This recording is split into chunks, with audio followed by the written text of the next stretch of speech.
Investor purchases have hit a 6-year low. What does this mean for the everyday buyer?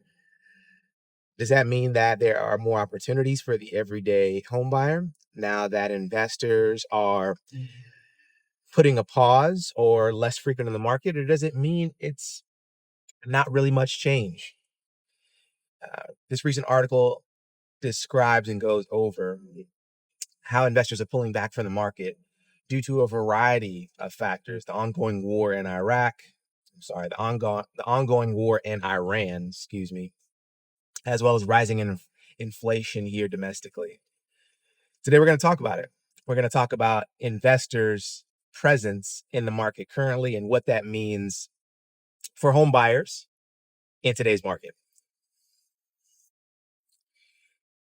This article indicates that investor home purchases are at a 6-year low, the lowest it's been since 2020, just before the pandemic. During the pandemic, when I was helping buyers purchase homes, there was such a demand and so much competition in the market.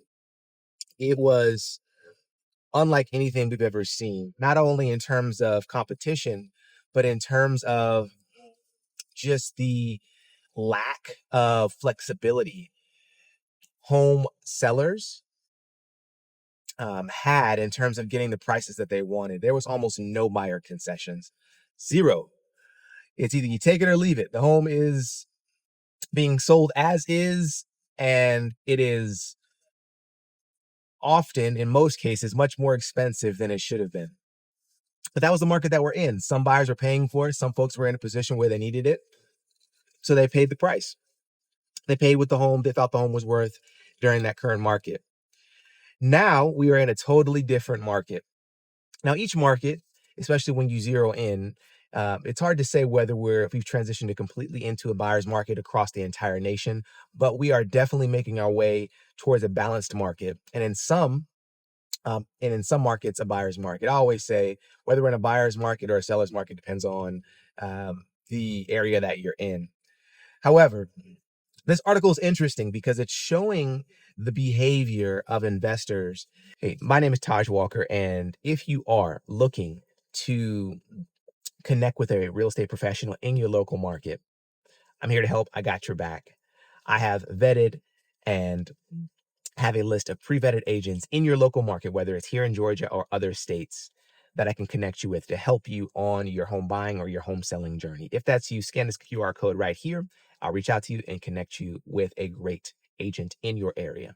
Or click the link below, fill out the form, and I'll be in touch. With that, let's get back to this video. Not only are investors not selling their homes, but it has declined 6%. It has declined 6% since the first quarter of this year. But in addition to that, what also makes it interesting is that the percentage of home sales owned by investors has also decreased significantly. And I'm thinking about this information. I'm thinking, what does that mean for the everyday American? What does that mean for the everyday family, everyday person in the market buying homes, competing to buy homes? And if investors are not purchasing more homes when buyers are hopping into the market, they obviously have a lot less competition, especially with cash buyers. Most of the time, investors are paying cash for homes. They have a lot more flexibility, and it pushes the everyday American or the everyday buyer out of the market. But if these homes that they owned or they purchased during the pandemic are not being sold, it also affects the inventory. So it seems like an interesting situation to me, right? Less competition for folks that are essentially more competitive, but also less inventory that is being injected into the market, such that, or what that means essentially is when buyers are looking to buy, they have less inventory to choose from. So is it truly a net positive for buyers overall? Is it making things more affordable? Is it speaking to the inventory issue that we are continually facing? So only time will tell. Only time will tell. I did another video where I'm talking about the affordability of new construction homes and different things of this nature. And there's a lot of factors at play. And I'm not really sure if we've made a transition to in terms of making a dent in affordability. I mean, I know I can't talk about it enough, but the cost of living is really becoming an issue for the everyday buyer, the everyday American. Inflation is out of control. The cost of groceries is out of control. Gas prices are at almost $4 a gallon here in Georgia. I can only imagine what it is in some of the more expensive markets, such as California and New York. So these are really, really making it hard for families out here to purchase a home. And although, according to this article, that investors are purchasing less homes and the competition is decreasing, what does that really mean for the available homes, the available inventory for the everyday buyer, if all of these homes that were sucked up and acquired by investors aren't being re-injected back into the market? To me, that seems like there's a pro and a con here that almost cancel each other out. And I'm curious what you think about that. I'm curious, as you are into the market, if you are buying and you're actively looking for a home, or are you seeing a good bit of inventory? The interesting thing, the article goes on to say that sellers are 40% more likely to offer concessions to buyers, which is huge. This part is something that is a lot more common, that buyers and sellers are willing to go back and forth and negotiate on a home. You know, you find something in your inspection, the seller is willing to either fix it or offer some sort of concession. Versus during the pandemic, it was the wild, wild west. There were very few concessions being made for buyers, and they ended up buying homes that were often, they had things wrong with them. They had repairs needed. They had all types of issues, and buyers were purchasing them anyway because there were so few homes to choose from, and the competition was so intense that it was taking folks who needed to move much longer than they needed to acquire the home that they wanted. So the fact that concessions are back into the picture at 40%, much higher than they were before, it's actually looking more like a normal market where there's negotiation that happens, there's some give and take back and forth, which is normal, versus during the pandemic where there was almost no seller concessions. So what makes this interesting is I'm turning over in my head the concept or the idea that if investor investor purchases have dropped 6% to a all-time low since 2020, does that truly benefit buyers if they're not selling, if they're not also selling the inventory that they ate up a few years ago? Some markets are have much higher percentages, like Detroit and Orlando, where investor presence in terms of purchases of homes is even less. So I think it's market by market.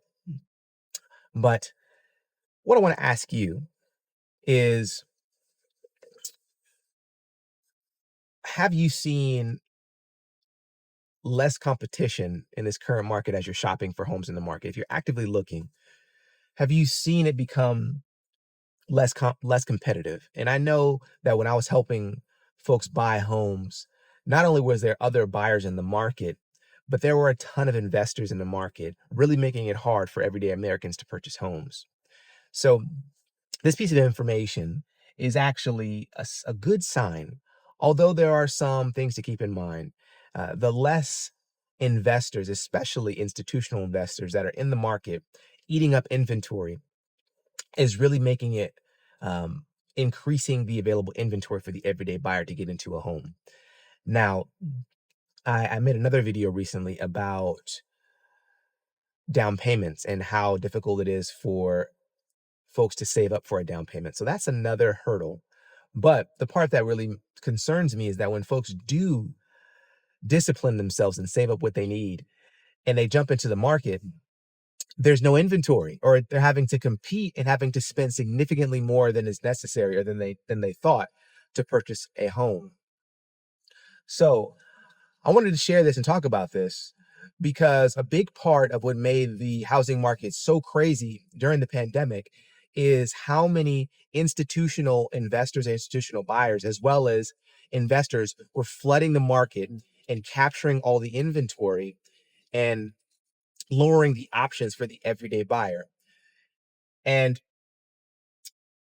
with this recent statistic, with this recent article, I'm curious if this all-time low is good enough. Is significant enough to really make a dent and to make a shift in the available inventory and really help and shift the market to a more positive sentiment for the everyday buyer.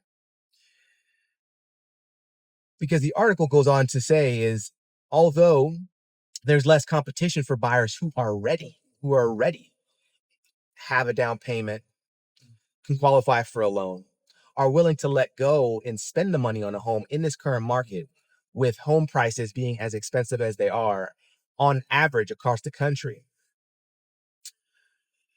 Is it worth it? Is it worth it? So I will say that sellers being 40% more likely to negotiate with buyers is a positive sign for buyers. That's huge. However, if the part that really is concerning when I read this article is that, and it's just making me think, is that even though investor purchases at an all-time low of 6%, a 6%, I'm sorry, a 6-year low, if they're not selling the inventory that they captured, is it really doing as much good as it sounds? And I'm not sure. I think we're dealing with so many issues from different angles. In terms of affordability, that's one concern, right? How affordable is a property? Then on another note, we're talking about inventory. Are there enough available homes to meet the buyer need? And then the article mentions that the reason why investors are not buying as many homes is because the ROI on their investments are not worth it. With the war in Iran, with inflation, with the cost of living, the margins are super thin. And if it's super thin for the everyday investor, it's often correlated to how difficult it will be also for a buyer. Now, investors operate on a different buying system and selling system than a buyer who's going to live and raise their family in a home. But if they're not able to purchase homes at a good price, invest and renovate the home at an affordable price, and then resell it such that a buyer purchases it and the numbers make sense, they're not going to buy it, or they're going to be upside down, which, a savvy investor or a good business person wouldn't make that decision on a regular basis. So these are what the article mentions as to why they are backing out of the market and why they're slowing down.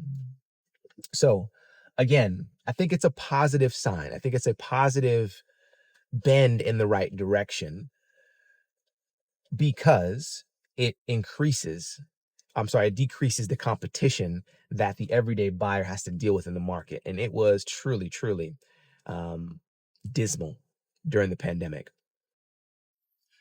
So only time will tell. But I thought this was an interesting article because I remember specifically when I was helping buyers in the market during the pandemic, the competition was so fierce, and dealing with people who were paying cash from more expensive markets as well as investors was a huge reason why it was so difficult for folks to buy a home. They were getting pushed out of the market, and it was just truly, truly disappointing to see how many families and how many everyday Americans weren't able to buy a home because investors were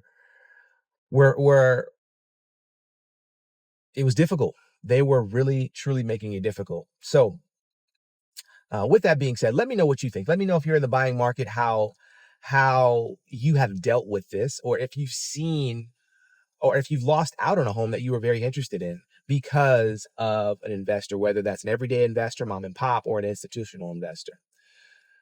With that, I will see you all in the next video. Thank you all so much for watching, and I'll see you in the next one.